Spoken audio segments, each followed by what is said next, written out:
बताना चाहूंगा, आप में से कुछ नए लोग होंगे जो शायद नहीं जानते हो। मैंने अपना कैरियर शुरू किया था वर्ल्ड की लार्जेस्ट फार्मास्यूटिकल कंपनी फाइजर के साथ। वहां पे 12 साल लगभग काम किया।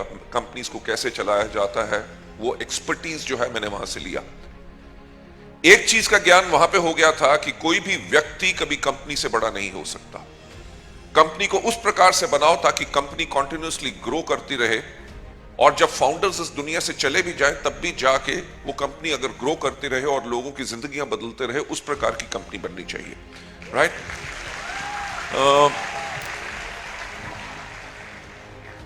ट्रेनिंग मेरा एक पैशन था।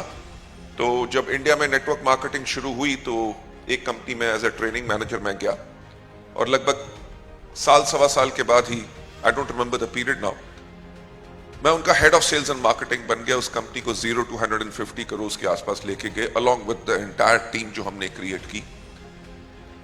I left that company. एक और कंपनी में वाइस प्रेसिडेंट गया, साल डेढ़ साल के बाद उस कंपनी को भी छोड़ा। Then I joined a company in Malaysia, Kuala Lumpur में, जो उस टाइम पे 2002 के अंदर मलेशिया सिंगापुर बने में नंबर 1 नेटवर्क मार्केटिंग कंपनी थी। वहां पे कुछ समय रहा। वहां पे नेटवर्क मार्केटिंग के पोटेंशियल को देखा कि इसकी पावर क्या है। मैंने ऐसे लोगों से मिला जो 10 साल पहले ट्रक ड्राइवर थे और 10 साल के बाद उनकी पर मंथ की आमदनी 1.5 करोड़ रुपया पर मंथ थी। मैंने उस इंडस्ट्री के अंदर देखा जो लोग इंजीनियर्स थे, जिन्होंने एमबीए किया हुआ था, मल्टीनेशनल के अंदर चीफ इंजीनियर थे, उन्होंने अपनी नौकरी छोड़ के फुल टाइम डायरेक्ट सेलिंग कर रहे थे। और ऐसे बहुत लोगों से मिला जिनकी आमदनी महीने में 35 लाख रुपए से लेकर 75 लाख रुपया थी।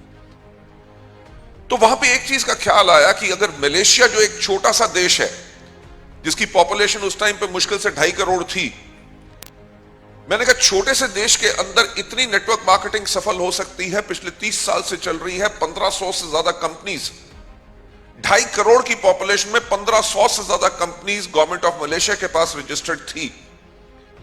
और इंडिया में गेम क्या चल रहा था कि कंपनी खोलो, कंपनी बंद करो, कंपनी खोलो, कंपनी बंद करो। लीडर्स करते क्या थे, एक कंपनी से लेकर दूसरी कंपनी में जंपिंग गेम ही चलती रहती थी।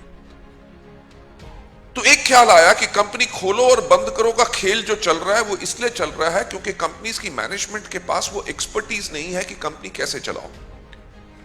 दूसरा, जो लीडरशिप है वो एक कंपनी से दूसरी कंपनी में इसलिए जा रही है क्योंकि उन्हें कंपनी के अंदर स्टेबिलिटी नहीं मिल रही, because the management is not good. Management experiment करती थी बाकी कंपनियों में, लोगों की जिंदगी के साथ खिलवाड़ होता था, लोगों को स्टेबिलिटी नहीं मिलती थी। तो जो मलेशिया की कंपनी थी उसका हमने 2003 के अंदर इंडिया में ऑपरेशन शुरू किए, 2004 में उनको भी छोड़ दिया। मैं जो हमेशा कहता हूं कि सब कंपनियां बेहतर थी, सिर्फ मेरे सोचने का तरीका अलग था। राइट? मेरा हमेशा एक सोच रहती थी कि किसी भी कंपनी को अगर कोई बड़ा बनाता है तो उस कंपनी के डिस्ट्रीब्यूटर्स जो है वो उस कंपनी को बड़ा बनाते हैं। राइट? किसी भी कंपनी की मैनेजमेंट का काम क्या होता है कि अपने लोगों को बेहतरीन सर्विसेज दो। लेडीज जेंटलमैन, आज के दिन पे दुनिया जो है सिर्फ एक चीज के ऊपर चलती है जिसको कहते हैं सर्विस। सिर्फ प्रोडक्ट की सर्विस नहीं होती, ना सिर्फ कंपनी का काम है। कंपनी का तो ऑब्वियसली काम है कि आप लोगों को बेहतर सर्विसेज दें। आप भी अगर अपने बिजनेस को बेहतर बनाना चाहते हो, जितनी अपने डाउनलाइंस और अपने अपलाइंस को सर्विस दोगे, आपका बिजनेस और ज्यादा बेहतर बढ़ेगा। राइट? सो इस प्रकार की कंपनी कोई इंडिया में थी नहीं। हमने कहा कोई तो खड़ा होगा जो इस प्रकार की कंपनी बनाएगा। वहां से शुरुआत हुई वेस्टीज की। 2004 में हमने शुरू किया। That is my background. साथ साथ कंवरबीर सिंह और दीपक सूद जो कंपनी के बोर्ड ऑफ डायरेक्टर्स में हैं, उनके पास भी 1996 से वो नेटवर्क मार्केटिंग के अंदर इन्वॉल्व है। उन्होंने भी मल्टीनेशनल कंपनीज के अंदर वेरियस पोजीशंस के ऊपर काम किया। हम तीनों साथ इसलिए आए क्योंकि हम तीनों लोगों की सोच बिल्कुल एक मैटर करती थी। और वो सोच क्या थी कि इस दुनिया में अगर सबसे नेक कोई काम है तो वो है नेटवर्क मार्केटिंग। जहां पे एक आदमी, अब ये मत सोचो कि आज ये इवेंट हुआ इसलिए इवेंट हुआ क्योंकि लीडर्स अपने आप को दिखाना चाहते हैं। ये मत सोचो कि ये इवेंट हुआ है क्योंकि ये लोग आपको मोटिवेट करना चाहते हैं। ये इवेंट इसलिए हुआ है कि ये लोग आपको बेहतर सर्विस दे सके ताकि आप अपनी जिंदगी को बदल सके। राइट? ये जो all that motivation, award, recognition और लीडर्स आके जो बोल रहे हैं वो आपको गाइड कर रहे हैं। जैसे वेंचुरे जी का मैंने भी सुना, उन्होंने क्या कहा कि बॉम्बे पोर्ट ट्रस्ट की नौकरी छोड़ी 31 साल की उम्र में, राइट। एक कंपनी की, उसके बाद दूसरी कंपनी की, उसके बाद ट्रेडिशनल बिजनेस किया, उसके बाद फिर वाटर प्यूरिफिकेशन की एक कंपनी की। उस चीज से सिर्फ एक पता चलता है कि कंपनी का चुनाव बहुत जरूरी है, राइट। कंपनियां हर दूसरे महीने खुलेंगी, कोई यहां से देगा, कोई वहां से देगा, कोई बाइनरी चलाएगा, कोई ट्राइनरी चलाएगा, प्लान चलाएंगे, पर स्टेबिलिटी आपको दे नहीं सकेंगे। व्हाई? क्योंकि मैं एक चीज सिर्फ कहता हूं कि इस दुनिया में सबसे ज्यादा जो मैटर चीज करती है वो होती है सोच। जिस कंपनी का आप चुनाव कर रहे हैं, जिसके अंदर आप अपना कैरियर बिल्ड करना चाह रहे हैं, क्या उस कंपनी की एक्चुअल सोच है जो आपके प्रति है?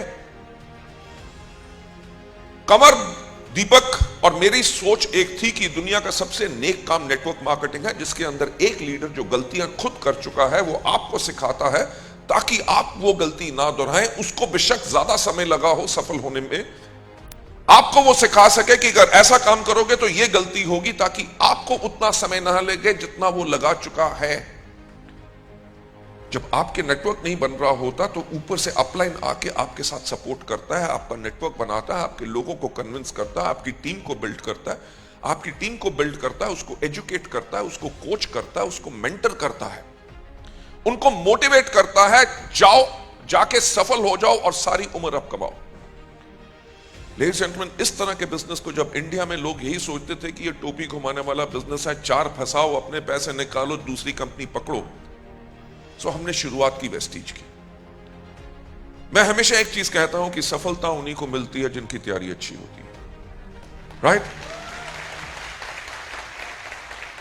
With the expertise and the maturity जो हमारे पास इस बिजनेस के अंदर थी, जब हमने वेस्टीज को शुरू किया तो दुनिया भर में जहां जहां देशों के अंदर नेटवर्क मार्केटिंग एक लीगल इंडस्ट्री है, हमने वहां के लॉज पढ़े, कानून पढ़े। ध्यान दीजिएगा, 2004 के अंदर हमने वेस्टीज को उस प्रकार से बनाया जैसे दूसरे देशों में कानून थे। इंडिया के अंदर बिजनेस चलता था सिर्फ किट का।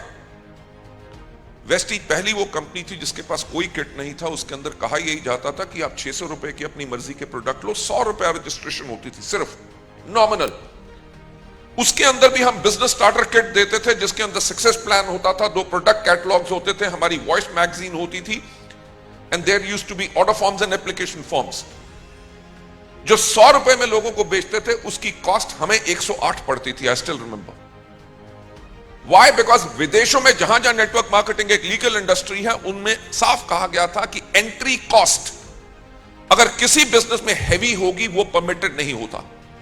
और इंडिया में उस टाइम पे चल रहा था 6000 की ज्वाइनिंग, 5000 की ज्वाइनिंग, 10-10 हजार रुपए की ज्वाइनिंग। कोई सूट लेंथ देता था, कोई देता था कार वॉश, और कार वॉश चला जाता था उस आदमी के पास जिसके पास साइकिल नहीं है, बिलीव मी। और होता क्या था, वो अपलाइन को देख के उसमें कहता था यार इसमें तो कार वॉश है, मेरे पास गाड़ी नहीं है, मैं क्या करूं? वो कहता भैंस तो है ना। कहता हाँ, कहता इसको इससे नहला दे, दूध बढ़ जाएगा। यानी कि लोगों को एक्चुअली बेवकूफ बनाया जा रहा था। Vestige started with 100 rupees joining plus 600 रुपए के अपनी मर्जी के प्रोडक्ट लो। हमने मार्केटिंग प्लान को इंजीनियर किया, उस प्रकार से इंजीनियर किया ताकि लोगों में के पास आमदनी आए। जो जो लूप होल्स थे जिसके करके या तो कंपनियों को फायदा होता था या डिस्ट्रीब्यूटर्स को लॉस होता था, हमने उन सबको दूर किया और वेस्टीज के मार्केटिंग प्लान को इंजीनियर किया ताकि लोगों की लाइफ चेंज कर सके। उस तरह से इंजीनियर किया ताकि एक्चुअल सिक्योरिटी मिल सके। मैं आज मॉर्निंग में आ गया था Pune, so I was meeting a few leaders over here, तो मैं उनसे यही बात कर रहा था। I said about security and I was talking about one of our ex ambassadors mister Sudarshan Mohanty. फरवरी के महीने के अंदर 22 तारीख को, इनफैक्ट इसी मंथ में, उनको इस दुनिया से गए हुए 3 साल पूरे हो जाएंगे। कैन यू बिलीव, आज से 3 साल पहले जब उनकी डेथ हुई थी तो उनका चेक था 7,05,000 रुपए। मैं जो आज लीडर्स उनसे बात कर रहा था वो कह रहे थे कि नेटवर्क मार्केटिंग के लीडर्स लाओ तब जाके नेटवर्क बड़ा होता है। ऐसे नो, सिर्फ लीडर्स के ऊपर फोकस करोगे दूसरी कंपनियों के तो गंद पड़ेगा। Start building your new foundation from your fresh people, जिनका माइंड पोल्यूटेड नहीं है, जो एक्चुअली ड्रीम्स ले रहे हैं, जिनके 5 कंपनियों में ड्रीम टूट गए हैं, यहां पे आके वो सिर्फ लूडो खेलेंगे, राइट? कि 6 आ गया तो चल पड़ेंगे, नहीं तो वहीं पे घर में बैठे रहेंगे। I said bring in fresh people. मैंने कहा आज के दिन पे मिसेस मोहंती के पास 10 लाख के आसपास का एवरेज चेक जा रहा है। 3 साल होने लगे हैं कि उनके हस्बैंड इस दुनिया में नहीं है, जो बिजनेस बिल्डर थे, जो फिनोमिनल लीडर थे, जिनको मैं सुनता था तो मेरे रोंगटे खड़े हो जाते थे, मेरे अंदर जोश हो जाता, राइट? वो नहीं है, बल्कि उनकी वाइफ आज के दिन पे इस बिजनेस को मैनेज कर रही है। वो तो किसी कंपनी से बड़े लीडर्स नहीं लेके आ सकी। She is doing her normal meetings, new लोगों को अप्रोच करते हैं, और चेक अप्रोक्सीमेटली 50% ग्रोथ कर गया। Ladies and gentlemen, this is the kind of a security जो हम लोगों को देना चाहते थे, और आज के दिन पे वेस्टीज में 200 से ज्यादा ऐसे लोग होंगे जो आज इस दुनिया में नहीं है, बल्कि उनके परिवार को बेनिफिट वेस्टीज की तरफ से मिल रहा है, राइट? वो मार्केटिंग प्लान की power, I will go back to again, Vestige का पर्पस क्या है, हमने किन कोर वैल्यूज पे काम किया, हमारा फ्यूचर क्या है। पर मैं आपको एक और चीज बताना चाहूंगा। आज से कम 2 महीने पहले देयर वर फ्यू यंगस्टर्स, हमारे यहां पे बहुत यंगस्टर्स हैं जो 23 साल के 6 लाख रुपया कमा रहे हैं। 19 साल के लड़के 2.5 लाख की आमदनी पे जा चुके हैं।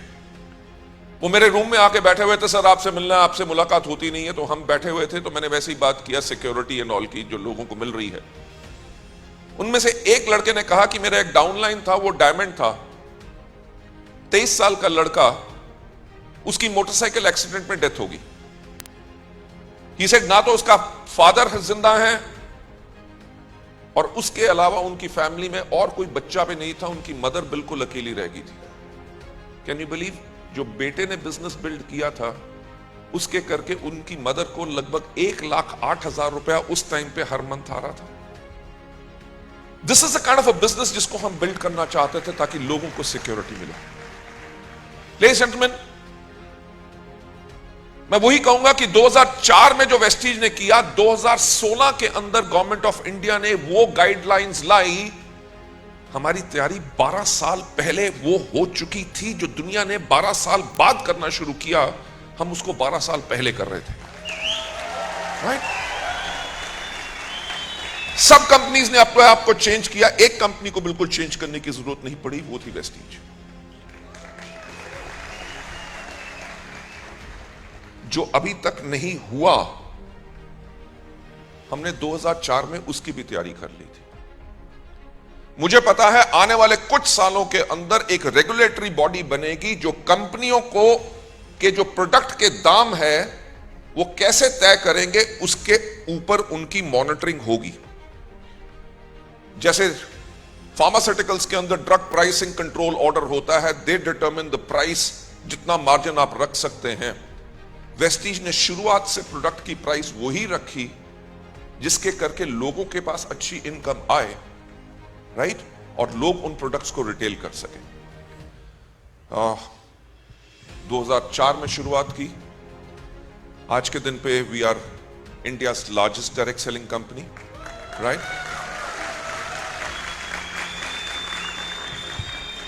ग्लोबल 100 यानी कि दुनिया की जो टॉप 100 कंपनीज हैं, उसके अंदर एकमात्र एक ही इंडियन कंपनी है, वो है वेस्टीज। और हमारी ग्लोबल रैंकिंग जो इस टाइम पे है, वो है 63rd largest company in the world. वो जो डेटा कलेक्ट करते हैं, वो हमेशा जनवरी टू दिसंबर का करते हैं, कैलेंडर ईयर का। और अभी 6 मार्च तक हमें फिर अपने लास्ट ईयर का पूरा डेटा उनको सबमिट करना है। What we are expecting कि जो हमने लास्ट ईयर टर्नओवर किया है, उसके करके अब जो रैंकिंग आएगी, शायद हम amongst the top 50 direct selling companies India में, वर्ल्ड में होंगे। लेडीज एंड जेंटलमैन, और अगर आज इंडिया में हम नंबर 1 है,